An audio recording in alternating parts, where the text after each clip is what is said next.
Alright, look, I'm gonna give my thoughts on WWE as it stands right now. Okay.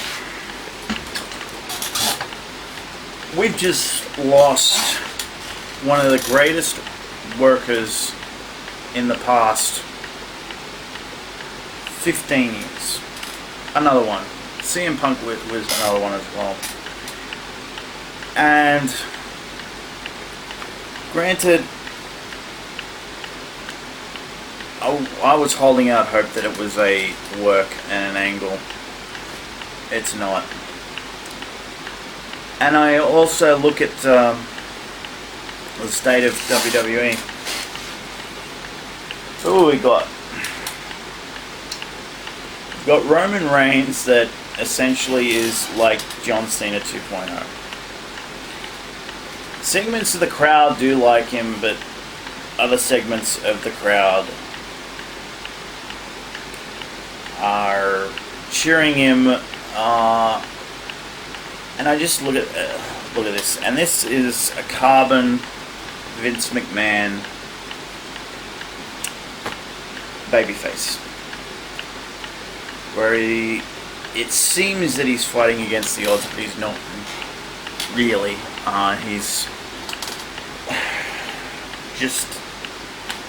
He has a couple of moves that are really impactful, and while that's not necessarily a problem, like certain talent do have only a few moves, like Brock Lesnar has a few, but he comes across as a badass, and that's what Roman should be booked as. Because look at the way the guy dressed. He dressed in like a SWAT uniform. He's very big and strong. He should be coming out saying very little at all. He should be coming out, spearing somebody and going, believe that.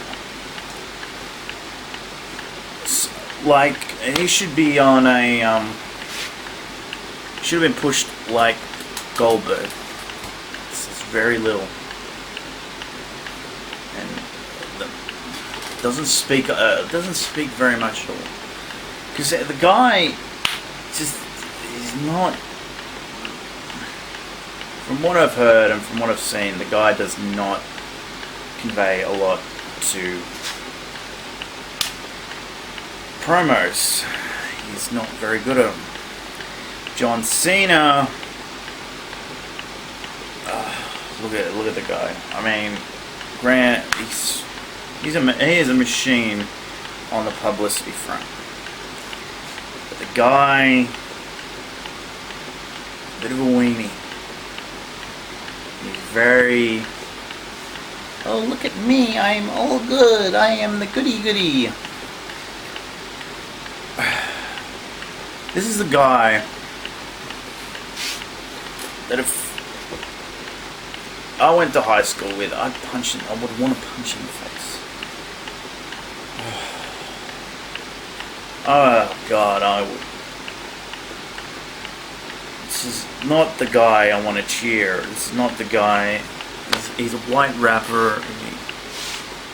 He doesn't even do that anymore. I don't know what he's supposed to be. He's like, oh, never give up.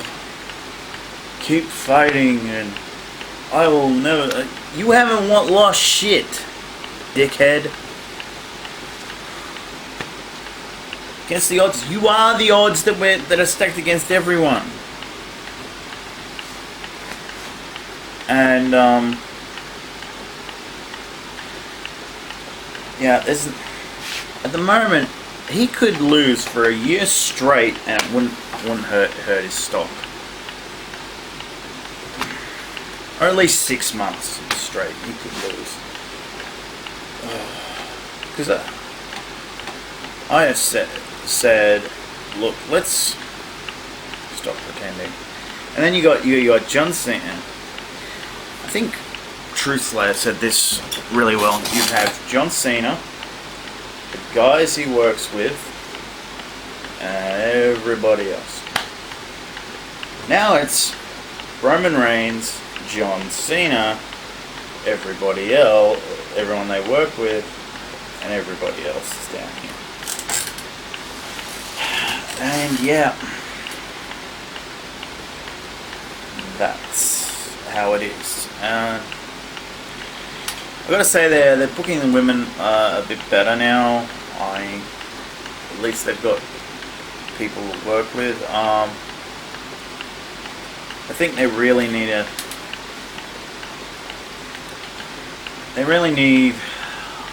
to do. I think they need to do some vignettes, especially when certain guys are being called up. Not necessarily too many, because you don't want to. I think they want to surprise everyone. Everything's got to be a swerve now. No, you got to be surprised when somebody shows up. No. But anyway, I want to see how Fastlane goes. Because this is the definition of a throwaway pay-per-view. As I said in my predictions video, which I'm uploading now, by the way, I don't see how this pay-per-view can go through without being a waste of time, because there's only really one match that's building towards WrestleMania. All the rest are like,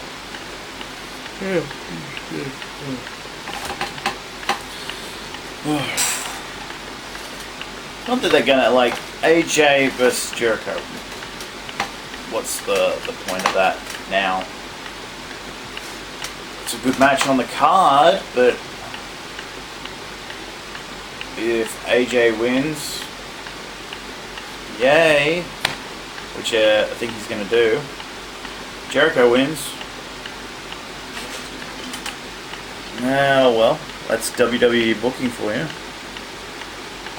They don't see a future in AJ. Well, not much of one anyway. You got the 6-man tag. Well, whatever. If you're looking to book any of the Wyatt family against Lesnar, which was like the hot rumor that was going around, you gotta let him win. You've got what else have you got? You got the women's tag match, which just seems like it's trying to finish off Team Bad and like put Team Bad in the I guess kind of the Bella Twins spot, in that you've got two family members teaming up, because Bree's probably not gonna renew her contract, because I think she wants to go home, have babies, and do that with Daniel Bryan, lucky bastard.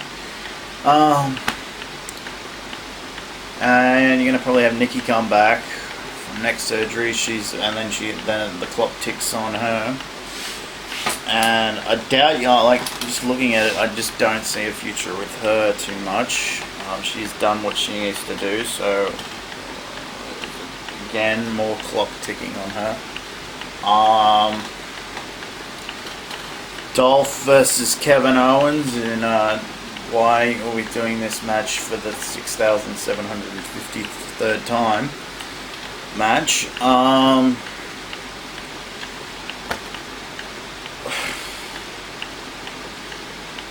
honestly don't see the point. This is a symptom of a much bigger problem, which is Raw's too long, and you're giving away way too much for free. I don't mind giving certain things away for free, but I hate giving shit like this. I see a couple of options. Cancel the first hour of Raw or just flat out cancel SmackDown. Think about that. Just think about that. No more SmackDown. There's 2 hours gone that you need to fill.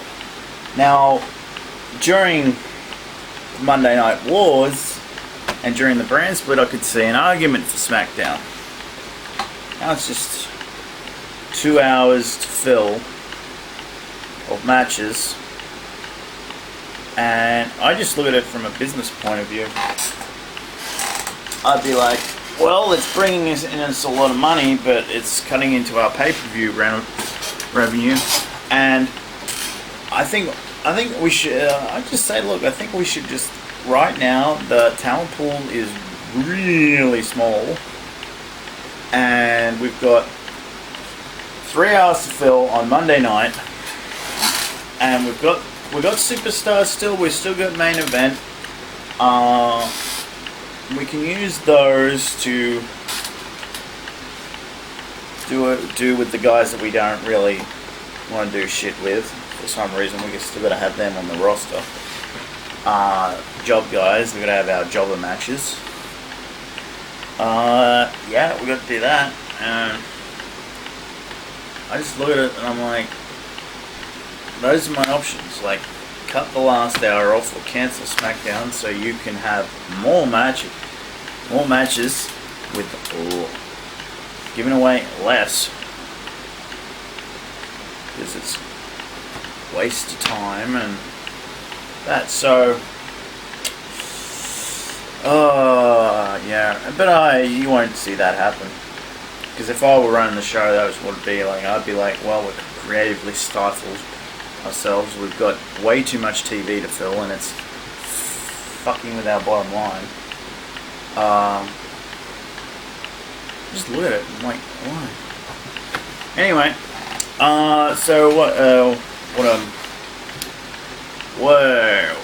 I gonna do here now? Well, Monday evening, I will probably be putting up my review of Fastlane, which will, judging by this, will be pretty negative.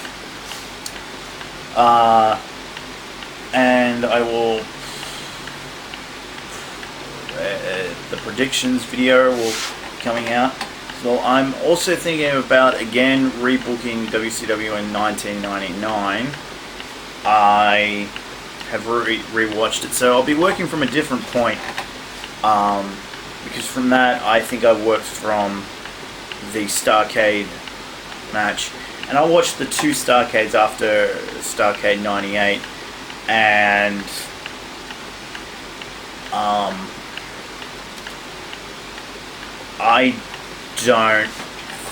I'm going to be honest, I think something else happened to fuck with that angle, because watching it kind of like you had some people out, and they really needed to downsize the NWO, but they wanted to incorporate some guys from, obviously, the outsiders, Hulk Hogan and Scott Steiner and that, and they clearly needed to trim off the B team. And I think if they really worked it, they could have done a lot more with it. But okay, I'm gonna go now, and I think I will be back with something like the next time you see me probably will be at Fastlane.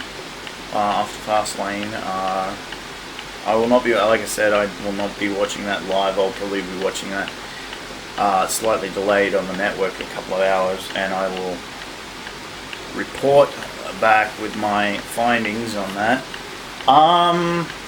Okay, so WRTR, Who Reviews the Reviewers, is also coming up. I haven't checked in with the guy that's running it, Captain Logan, on Geekvolution, but I'm I just checked. I am at 426 subscribers. So I'm still a bit of a ways from the cutoff point. I think I'm in a better position now than what I was when I entered the last time it was running, this past year. It's been a while since the last one. I'm hoping we can. I will probably ask him the question again when I talk to him on Sunday, which will be Saturday for you Americans who are watching, about it.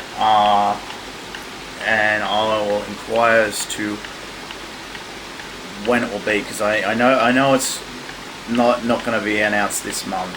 I'm hoping next month it will be announced, and then we can get into it by June. That things will be well and truly underway, and you guys can see me compete, and hopefully I will be a part of it. I have wanted to enter. I've entered every year since the second year, and if you tuned into my interview that I did with him, he did want me to go on and compete in there. He did give me and after that thing, I did ask him about the criticisms he had, and a lot of them were pretty valid. And yeah, it was just a very fair game. But mind you, I looked at all the people that went in, and there was a certain couple that went in there that to this day, no one can make me think that I am not better than them. I don't care. I think their dynamic was there, and I think they should have been kicked out a long time beforehand. They clearly had no idea what they were getting into. I don't know what everyone else saw, but every time I saw them on screen, I was just like, oh God, why are you talking? Stop talking, just go away. Like, there was nothing there. There was nothing. And I don't know where those people are.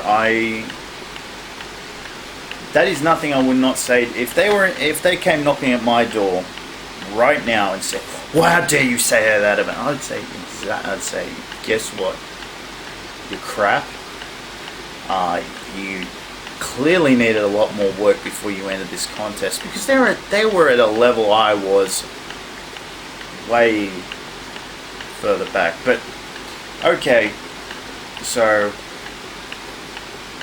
that's my opinion on this. A lot of things. Okay, so I'm gonna probably get ripped to shreds if anyone sees this, and good on them. I will gladly reciprocate any of those things that I have said. So what's today? The 19th, and I think